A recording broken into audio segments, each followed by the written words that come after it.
Hello everyone, welcome back to Student Spark. आज के इस लेक्चर के अंदर हम कवर करने वाले हैं अपना सीएसए सीरीज के एरे टॉपिक के कुछ इंपॉर्टेंट क्वेश्चंस। तो फर्स्ट क्वेश्चन जो होगा वो बेसिकली हमारा होगा how to find the largest यानी second largest element in an array. Last lecture के अंदर हमने लार्जेस्ट एलिमेंट फाइंड करा था, लेकिन आज हम फाइंड करने वाले हैं सेकंड लार्जेस्ट एलिमेंट। देन हमारा सेकंड क्वेश्चन होगा how to print all pairs in an array. Basically array के अंदर जो भी एलिमेंट्स हैं हम उनके पेयर यानी टोटल पॉसिबल पेयर्स कैसे प्रिंट कर सकते हैं, नंबर्स भी और पेयर्स भी। ठीक है, चलिए स्टार्ट करते हैं अपने फर्स्ट प्रॉब्लम के साथ। पहली प्रॉब्लम है हमारी सेकंड लार्जेस्ट एलिमेंट। तो पहले इसकी अप्रोच देख लेते हैं। हम क्या करेंगे, बेसिकली इसके अंदर दो वेरिएबल्स का यूज करेंगे। पहला होगा हमारा लार्जेस्ट वेरिएबल, दूसरा होगा सेकंड लार्जेस्ट वेरिएबल। जो हमारा लार्जेस्ट वेरिएबल है, मेरी आवाज थोड़ी कोल्ड है तो इस वजह से थोड़ी घबरा रही है। ठीक है, जो हमारा लार्जेस्ट एलिमेंट होगा उसके अंदर हम लार्जेस्ट एलिमेंट स्टोर करेंगे, जैसे कि हमने लास्ट लेक्चर के अंदर करा था। सेकंड लार्जेस्ट एलिमेंट हम जब स्टोर करेंगे जब हमें कोई एलिमेंट मिल जाएगा, कौन सा, जो हमारा लार्जेस्ट से बड़ा है।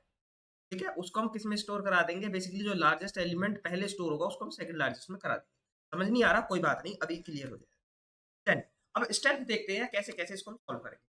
सबसे पहले हम पूरे एरे पर ट्रेवर्स करेंगे, कंपेयर करेंगे एवरी एलिमेंट को लार्जेस्ट और सेकंड लार्जेस्ट के साथ। पहले हम लार्जेस्ट के साथ ही कंपेयर करेंगे, देन जब हम सेकंड कंडीशन लगाएंगे उसके अंदर हम लार्जेस्ट और सेकंड लार्जेस्ट दोनों के साथ कंपेयर। फिर कंपैरिजन के बेसिस पर हम अपने लार्जेस्ट और सेकंड लार्जेस्ट एलिमेंट को अपडेट करेंगे। चलते अपने VS कोड की तरफ, जहां पे हमने एक फाइल बना रखी है सेकंड लार्जेस्ट नाम की। ठीक है, अब हम अपनी कोडिंग लिखनी चालू करते हैं। तो पहले क्या करे थे, मेन मेन मेथड के अंदर एक वेरिएबल बनाते हैं इंट एरे नाम का। इसके अंदर हम स्टोर कराएंगे 10, 5, 28 और 15 ले लेते हैं। ठीक है, बना लिया। अब क्या करेंगे, अब एक मेथड बनाएंगे पब्लिक स्टैटिक, तो हमें एक इंटीजर वैल्यू रिटर्न करेगा। इसका नाम होगा फाइंड सेकंड।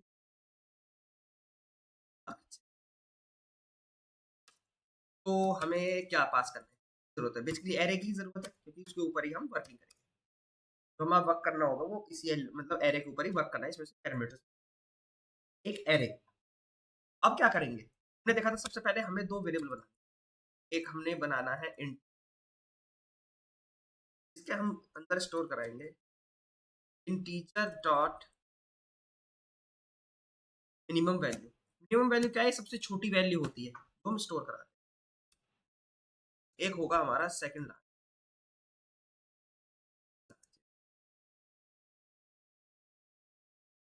इंटीजर डॉट के अंदर भी हम क्या स्टोर कराएंगे, अपने मिनिमम वैल्यू। ठीक है, तो देन तो इसका मतलब है कि ये वो मिनिमम वैल्यू है। इंटीजर डॉट मिनिमम वैल्यू का मतलब है वो मिनिमम वैल्यू है जो एरे के अंदर या कोई भी वैल्यू सब मतलब कि जो हमारे इंटीजर की सबसे छोटी वैल्यू है वो यही होती है। वैसे इसका नाम क्या है, इंटीजर डॉट मिनिमम वैल्यू। एक आती है हमारी इंटीजर डॉट मैक्सिमम वैल्यू, जो हमारी सबसे ज्यादा मैक्सिमम होती है। वो हम फाइंड करते हैं स्मॉलेस्ट एलिमेंट फाइंड करने के। तो अब क्या करेंगे, उसके बाद हम लगाएंगे अपना एक लूप। एक लूप लगाएंगे और लूप आई तक इनिशियलाइज करेंगे। I is less than array dot length, array dot length तक ये, और हमारा आई को क्या कर देंगे।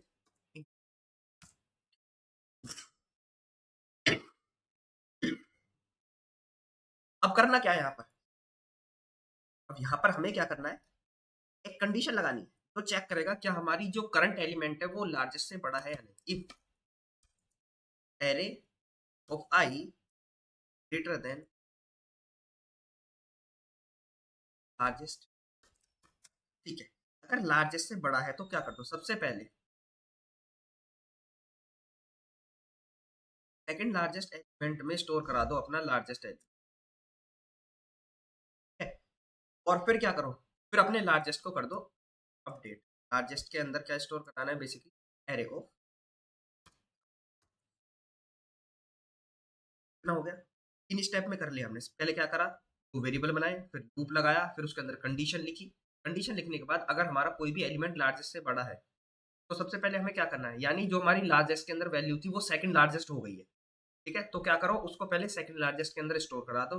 देन लार्जेस्ट के अंदर आप वैल्यू स्टोर करा दो एरे ऑफ आई की, यानी करंट वैल्यू जो है, क्योंकि वो लार्जेस्ट से क्या थी, बड़ी। तो लार्जेस्ट एलिमेंट क्या होगा हमारा, एरे ऑफ आई। देन उसके बाद हमें क्या करना है, मान लीजिए अगर हमारा एलिमेंट लार्जेस्ट से तो स्मॉलर है बट सेकंड लार्जेस्ट से बड़ा है, तो इस कंडीशन में हमें क्या करना है, कंडीशन में हम क्या करेंगे, उस एलिमेंट को हम स्टोर कराएंगे अपने सेकंड लार्जेस्ट के। कंडीशन हो गई, हम लगाएंगे अपनी एल्स इफ को, ठीक है। क्या करेगा, अगर हमारा array of i greater than है किससे, सेकंड लार्जेस्ट, लार्जेस्ट से, बट तो दूसरी कंडीशन लगानी है तो and operator, but array of i जो है वो हमारा not equal to largest element के इक्वल नहीं है, तो उसमें क्या करो, सेकंड लार्जेस्ट एलिमेंट क्या होगा, जो हमारा करंट एलिमेंट, उसमें क्या हो जाएगा अपना second largest element is equal to array of i. एक बार और इसकी वर्किंग समझ, ठीक है। और ये बेसिकली हमें अब इतना हमारा कोड का लॉजिक पूरा हो चुका है, और रिटर्न करके क्या देगा ये हमें रिटर्न करके देगा second largest element.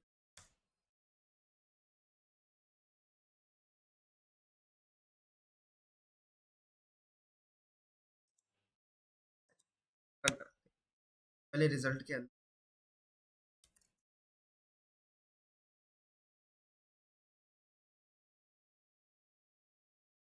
And second largest पास हो गया, हम प्रिंट करवाएंगे अपना सेकंड लार्जेस्ट एलिमेंट इज, क्या होगा, लिख दो कंट्रोल ऑल्ट प्लस,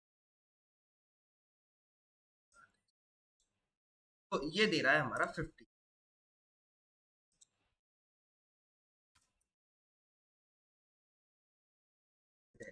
चेक करते हैं क्या 15 ही है, हाँ जी 15 है। अब बारी बारी करके एक बार इसको ड्राई रन करके देखते हैं आखिर यहाँ हुआ क्या। सबसे पहले क्या ड्राई रन होता है कि आखिर यहाँ होगा क्या। अब यहाँ पर इस पेन, सबसे पहले यहाँ होगा मेरा एक ई से एलिमेंट होगा, एल से लार्जेस्ट, और एस एल से मेरा सेकंड लार्जेस्ट।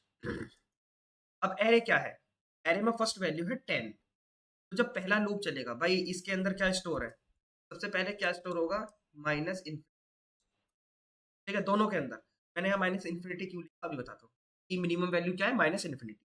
तो लूप चला, ठीक है, फर्स्ट एलिमेंट पर हमारे कंडीशन चेक हुई, क्या एरे ऑफ आई की वैल्यू ग्रेटर देन लार्जेस्ट है, जी हाँ, क्योंकि माइनस इन्फिनिटी क्या है, सबसे छोटा नंबर है। तो एलिमेंट क्या है अभी करंट में हमारा 10, तो लार्जेस्ट की पहले वैल्यू क्या थी, माइनस इन्फिनिटी, तो बड़ा है तो लार्जेस्ट क्या हो गया हमारा 10 हो गया। बाद ये कंडीशन तो चेक होने से रही, फिर दोबारा लूप चला, तो हम आगे सेकंड एलिमेंट, फिर यहाँ कंडीशन चेक हुई, क्या हमारी 5 की वैल्यू, क्या हमारी 5 की वैल्यू लार्जेस्ट से बड़ी है, नहीं, तो इफ चेक नहीं हुई। अब इसमें चेक होगा, क्या array of I is greater than second largest है, इसने देखा हाँ भाई सेकंड लार्जेस्ट तो है, क्या वो लार्जेस्ट से बड़ी मतलब लार्जेस्ट के इक्वल है, नहीं, तो सेकंड लार्जेस्ट में आप क्या स्टोर कराओगे, यानी अभी करंट एलिमेंट चल रहा है हमारा 5, लार्जेस्ट एलिमेंट है 10। एक बार दोबारा करते हैं, ठीक है, 5 एलिमेंट है, यहाँ एरे ऑफ आई चेक हुआ, क्या लार्जेस्ट क्या है अभी करंट में हमारा 10, एलिमेंट क्या है 5, इसका मतलब क्या है, जो हमारा लार्जेस्ट एलिमेंट है वो हमारे स्मॉलेस्ट एलिमेंट के इक्वल नहीं है। का मतलब है जो हमारा करंट एलिमेंट है, सॉरी, जो हमारा करंट एलिमेंट है 5, वो लार्जेस्ट एलिमेंट से क्या है, उसके इक्वल नहीं है। तो इसमें क्या होगा, लेकिन ये भी कंडीशन चेक होगी, क्या 5 हमारा लार्जेस्ट सेकंड लार्जेस्ट एलिमेंट से बड़ा है, बिल्कुल, क्योंकि हमारी माइनस इन्फिनिटी थी। तो आप क्या करा दो, सेकंड लार्जेस्ट में एरे ऑफ आई स्टोर करा दो, यानी करंट एलिमेंट किस में स्टोर होगा, सेकंड लार्जेस्ट एलिमेंट अंदर, ठीक है जी।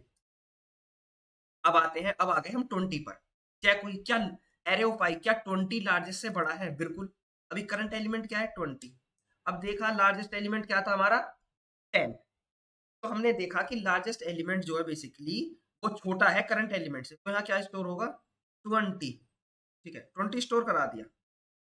उससे पहले क्या होगा यहाँ सेकंड लार्जेस्ट के अंदर किसकी वैल्यू स्टोर होगी लार्जेस्ट की, तो पहले लार्जेस्ट क्या था 10, तो इसमें हो गया स्टोर 10 और यहाँ हो गया हमारा 20 स्टोर। अब आया 8 पर, चेक हुआ ये कंडीशन तो हमारी फॉल्स होगी, लेकिन इस कंडीशन को अगर हम देखें 8 है, पहले क्या होगा क्या एरे ऑफ आई क्या 8 की वैल्यू सेकंड लार्जेस्ट से बड़ी है, सेकंड लार्जेस्ट क्या है 10 नहीं, लार्जेस्ट के अंदर अभी हमारा 20।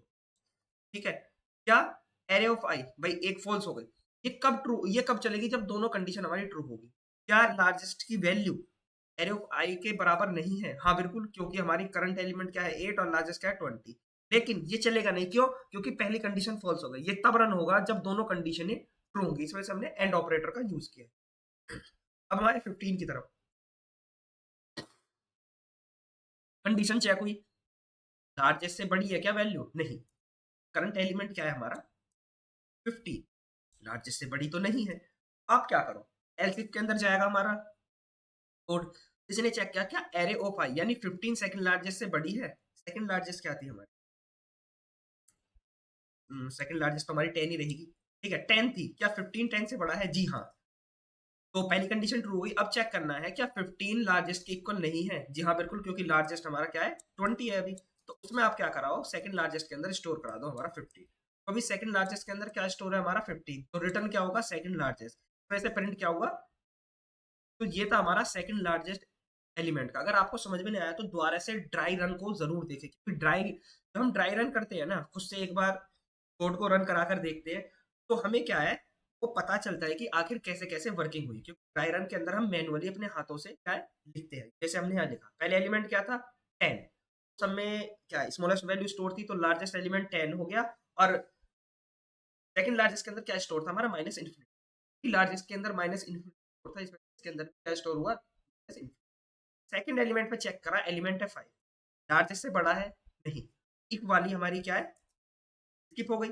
अब एल्स इफ के अंदर गए, हमने चेक करा क्या जो हमारा एरे ऑफ आई है यानी एलिमेंट जो है करंट एलिमेंट 5 सेकंड लार्जेस्ट से बड़ा है, जी हाँ, लेकिन फिर उसके बाद क्या कंडीशन चेक होगी, लेकिन वो जो है लार्जेस्ट के इक्वल नहीं होना चाहिए, या नहीं है तो 5 स्टोर करा दिया, फिर हम 20 पर आए, फिर चेक करा लार्जेस्ट से बड़ा है, हाँ, तो पहले क्या करो लार्जेस्ट की वैल्यू स्टोर करा दो सेकंड लार्जेस्ट के अंदर, ठीक है 10 यहाँ पर सेकंड लार्जेस्ट हो गई, फिर लार्जेस्ट को अपडेट कर दो 20 हो गया। अब अगले एलिमेंट पर आए 8 पर, उसने चेक करा इफ के अंदर भाई लार्जेस्ट हमारा 20 है, चेक करा कंडीशन क्या हो गई फॉल्स हो गई, क्योंकि लार्जेस्ट हमारा बेसिकली बड़ा है, 20 हमारा है ही बड़ा 8 से, तो एलसिफ के अंदर गया, एलसिफ के अंदर क्या चेक करा क्या ये एरे ऑफ आई जो है सेकंड बड़ा है क्या 10 से बड़ा है 8, नहीं, तो यहीं पर ही हम इसको स्किप कर देंगे, ठीक है, लेकिन तसल्ली के लिए आप एक बार सेकंड कंडीशन लार्जेस्ट के इक्वल तो है नहीं, क्योंकि लार्जेस्ट हमारा 20 है, तो सेकंड लार्जेस्ट की वैल्यू जो है यहाँ पर अपडेट नहीं हुई। लास्ट एलिमेंट जब हम 15 के ऊपर आए तो यहाँ पर चेक हुआ क्या 20 से बड़ा है 15, नहीं, फिर हम एल सिफ के अंदर गए, क्या तो करंट वैल्यू क्या है हमारी सेकंड लार्जेस्ट की 10, उसने कंपेयर करा इसके साथ क्या 15 बड़ा है 10 से, हाँ, लेकिन लार्जेस्ट एलिमेंट के इक्वल नहीं होना चाहिए, क्योंकि वैल्यू जो है रिपीट हो जाएगी, ठीक है, लार्जेस्ट एलिमेंट से क्या हुआ चेक किया, हाँ दोनों कंडीशन क्या होगी हमारी ट्रू हो गई, देन फिर हमने क्या करा सेकंड लार्जेस्ट के अंदर 15 स्टोर किया, और फिर हमने रिटर्न करा दिया अपना सेकंड लार्जेस्ट एलिमेंट। इस तरीके से हमारा जो है सेकंड लार्जेस्ट एलिमेंट है वो कंप्लीट हुआ, इस तरीके से हमारा क्या है वर्क करेगा। तो अब हम बात करने वाले हैं पेयर्स इन एरे के ऊपर, अब हम स्टार्ट करने वाले हैं पेयर्स इन एरे। सबसे पहले पेयर्स इन एरे के मतलब समझते हैं आखिर है क्या, यानी print all possible pairs of element in an array, यानी एरे के अंदर जितने भी एलिमेंट है उनका पॉसिबल पेयर हमें प्रिंट करना। पहले एक बार अप्रोच देखते हैं आखिर होगा, पहले हम दो नेस्टेड लूप का इस्तेमाल करेंगे इसके अंदर यूज करेंगे, यानी इसकी जो अप्रोच है बेसिकली दो नेस्टेड लूप ही लगेंगे, हमारा आउटर लूप जो फर्स्ट एलिमेंट को क्या है लाएगा, और इनर लूप जो हमारे सेकंड एलिमेंट को, पेयर के अंदर इसके अंदर दो एलिमेंट ही आएंगे, पर मैं क्या है पेन है हमारे पास, ठीक है वर्किंग है, एक मान लीजिए एरे लिए हमने 2 4 6 8, ये एलिमेंट इसके अंदर स्टोर है। अगर इसके पेयर की बात करें तो पेयर्स में हमारे दो ही आते हैं, ये एलिमेंट आते हैं पेयर्स के अंदर, ये बात ध्यान रखना पेयर्स के अंदर कितने एलिमेंट आएंगे, दो, पहला पेयर क्या बनेगा 2 2 का तो बनेगा नहीं, ठीक है, वो क्या बनेगा 2 का और 4 का, पहला पेयर बनेगा 2 का और 4 का, ठीक है, देन अगर हम सेकंड पेयर की बात करें, किसका बनेगा, 2 का और 6 का। उसके बाद पेयर जो बनेगा 2 का और 8 का बनेगा, ठीक है। Then ये तो हो गए 2 वाले पेयर। अब 4 के पेयर की बात करें, 4 का पेयर क्या बनेगा, 4 और 2 का तो बनेगा नहीं क्योंकि यहाँ बिल्कुल सेम है, 2 4 4 2 बिल्कुल सेम। तो पेयर किसका बनेगा, 4 और 6 का। तो 4 वाले के अंदर आ जाए तो 4 बनेगा 4 और 6 का। और अगले पेयर की बात करें तो वो बनेगा हमारा 4 6 और 4 8। 4 के ये पेयर हो गए। बात करते हैं 6 के पेयर। तो 6 2 तो बनेगा नहीं क्योंकि यहाँ ऑलरेडी 2 6 बनना है। 6 4 भी नहीं बनेगा क्योंकि 4 6 हमारा ऑलरेडी बन रहा है। पेयर तो वही बात हुई ना। तो अब 6 के साथ क्या बनेगा, 6 6 का बनेगा नहीं क्योंकि ट्राइबल है। 8 का बनेगा हमारा। 8 किसी के साथ बनेगा नहीं, 8 8 सेम है, 8 8 का मतलब 8 ही हो गया, सेम, ठीक है। अब हमारे पेयर कितने बने, 1 2 3 4 5 6। लेकिन यहाँ पर अगर हम एक चीज गौर से देखें, एक यहाँ पर हमारा फॉर्मूला लग रहा है। कौन सा फॉर्मूला लग रहा है ये आप कमेंट बॉक्स में बताना कि जब लेक्चर का लास्ट होगा तब मैं आपको बताऊंगा यहाँ पर फॉर्मूला कौन सा लग रहा है। 1 2 3 4 हमारे क्या है, 4 हमारे एलिमेंट है, पेयर बनने 3 5 6, ठीक है। अब चलते हैं अपने कोड की तरफ। यहाँ पर एक फाइल बनाते हैं, ठीक है। फाइल बनाएंगे हम बेसिकली, आप साथ साथ कोड लिखते चलना, पेयर्स इन एरे नाम और जावा, ठीक है जी।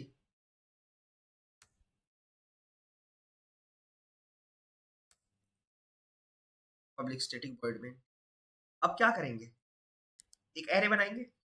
एरे जो हमने अपना एग्जांपल लिया था उसे बना लेते हैं। क्या लिया था हमने, फिजिकल 2 4 6 8 ले लिया। अब एक बनाएंगे पब्लिक स्टैटिक वॉइड, क्या रिटर्न कर, पब्लिक स्टैटिक वॉइड प्रिंट पे। तो एरे की जरूरत है तो इसके अंदर हम डालेंगे अपना एरे ही ले लेंगे। एरे लेने के बाद हमने क्या कहा था, सबसे पहले हमें लगाना है लूप। पहले हम लगाएंगे outer loop, i is equal to 0, जो हमारे फर्स्ट एलिमेंट को लेकर आएगा। i is less array dot length i plus. अब इसके बाद क्या होगा, एक और फॉर लूप लगाएंगे, अभी कुछ प्रिंट नहीं करेंगे। तो हमें पता है int i is equal to 0 से हमें स्टार्ट करना नहीं है, ठीक है। यहाँ पर हमें ये j लेंगे, या हमें स्टार्ट करना होगा बेसिकली i प्लस 1 से। आप कहोगे 1 क्यों नहीं लिखा, क्योंकि देखो अगर i की वैल्यू अभी क्या है बाद में समझूंगा, इसको पहले कोड लिख लेते हैं। जे को बेसिकली आप क्या कर दो, कहाँ तक चलेगा, 11 डॉट फिर जी, फिर हमें प्रिंट क्या करवाना है,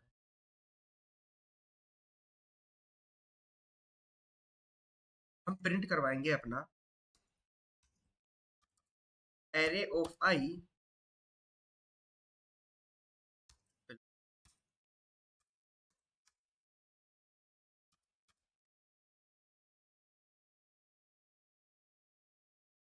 क्या हो गया अभी फिलहाल, एक क्या कर, ब्रैकेट भी लगाना हो हम लगाए। आप क्या कर सकते हो, simple array of i plus comma array of G, ऐसे भी हमारे वैल्यू प्रिंट होगी। लेकिन ये क्या है, थोड़ा सिस्टमेटिक मैटर के अंदर हमारी जो वैल्यूज है वो प्रिंट होगी। उसके बाद कोड हमारा हो गया। अभी इससे क्या है, हमारा प्रिंट हो जाएगा 2 4 2, ठीक है। एक बार हम क्या है इसका एक्सप्लेनेशन समझ, आउटर लूप बेसिकली ये क्या करेगा, i इज इक्वल टू 0 ऊपर हमारा पॉइंट आउट करेगा, ठीक है। अगर हम सेकंड लूप के अंदर जाएं, ये i प्लस 1 यानी i की वैल्यू क्या है, इंडेक्स की 0 0 प्लस 1 यानी फर्स्ट इंडेक्स से चालू होगा, यानी 4 से 4 पाया, प्रिंट क्या करवाएगा 2 और 4। फिर क्या है जो हमारा इनर लूप है वो अपडेट होगा, फिर उसके बाद वो किसके ऊपर जाएगा हमारा, वो जाएगा हमारा 6 के ऊपर। तो प्रिंट क्या करवाएगा, क्योंकि अभी भी i की वैल्यू क्या है 2 और 6, फिर अपडेट होगा, इनर ही होगा, आउटर अभी हमारा छिड़ेगा नहीं, 6, 2 और 6 हो गया, फिर 8 पर चला गया हमारा, तो अभी भी i की वैल्यू क्या है 2, तो प्रिंट क्या होंगे 2 और 8। फिर उसके बाद जैसे ही अंदर वाला लूप खत्म हो गया, ठीक है, उसके बाद यह आएगा, फिर ये क्या करेगा i की वैल्यू को अपडेट करेगा 4 के साथ, 4 के साथ i की वैल्यू अपडेट हो गई, ठीक है। और अंदर वाला लूप कहाँ से चालू हो रहा है, i+1, i+1 के बाद कौन सी वैल्यू 6, तो प्रिंट क्या कराएगा, i की वैल्यू 4 है, j की वैल्यू क्या है 6, तो प्रिंट कराएगा 4 और 6, देन फिर अपडेट होगी i की वैल्यू, ठीक है। फिर क्या कराएगा ये प्रिंट, एरे ऑफ j, यानी 8 पर आ गया, j की वैल्यू क्या है 8 और i की वैल्यू क्या है हमारी, क्या 4 और 8 को प्रिंट कराएगा। देन जब ये अंदर वाला लूप एरे डॉट लेंथ तक चला जाएगा, फिर उसके बाद ये फिर अपडेट होगा हमारा आउटर लूप, इस पर जाएगा 6 के ऊपर, स्टार्ट किससे होगा, i+1 यानी 8 के साथ, ठीक है, 8 के साथ होगा। अब j की वैल्यू क्या है 8 और कहां तक चल चुका है, एरे डॉट लेंथ की तरफ, तो प्रिंट क्या कराएगा 6 और 8, उसके बाद ये आउटर लूप के अंदर चला जाएगा, फिर ये कहां पर आएगा, एरे डॉट लेंथ से -1 तक, अब 8 पर आएगा, लेकिन ये ऑलरेडी क्या है 8+1, ये चलेगा नहीं, तो इस वजह से ये रिटर्न यहाँ पर हम क्या प्रिंट करा देंगे अपना, बेसिकली प्रिंट ए आ रहा है, यानी जो क्या है, क्या रिटर्न करके, मतलब कि इसने हमें क्या वैल्यू दी, जितनी भी वैल्यूज दी वो हमने क्या करी, प्रिंट करा दी। सॉरी मैं गलत बोल गया, यहाँ पर मैं पिछले क्वेश्चन के अंदर चला गया था। तो जिस तरीके से फिर इसने हमारा प्रिंट करवा दिया हमारे सारे पेयर्स, एक बार इसको दोबारा प्रिंट करके, हमारे सारे क्या है पेयर्स हमारे प्रिंट हो गए। तो कुछ इस तरीके से क्या ये हमारा फर्क हुआ। अगर हम पहले अपने इसकी बात करें, तो इसकी अगर हम टाइम कॉम्प्लेक्सिटी निकालें, तो लूप कहाँ तक रन हुआ था, n एलिमेंट तक ही, सारे एलिमेंट पे ट्रेवर्स किया, तो इसकी टाइम कॉम्प्लेक्सिटी क्या हुई, big of n। Pairs in array की बात करें तो हमारे 2 लूप लगे, इनर आउटर लूप, तो फर्स्ट भी हमारा n तक हुआ, सेकंड भी हमारा n तक हुआ, तो इसकी टाइम कॉम्प्लेक्सिटी बेसिकली क्या हुई, बिग ऑफ n स्क्वायर। तो if you are enjoying this video and want more DSA questions with Java, make sure to like the video, subscribe to the channel, comment which problem you want next. Next video will solve maximum sub array यानी करेन algorithm को हम बात करेंगे, और last मतलब अगले lecture के अंदर ही बताऊंगा कि क्या फॉर्मूला था जो वहां पर यूज हुआ। इतने आप सर्च कीजिए, खुद ढूंढिए। तब तक के लिए बाय बाय।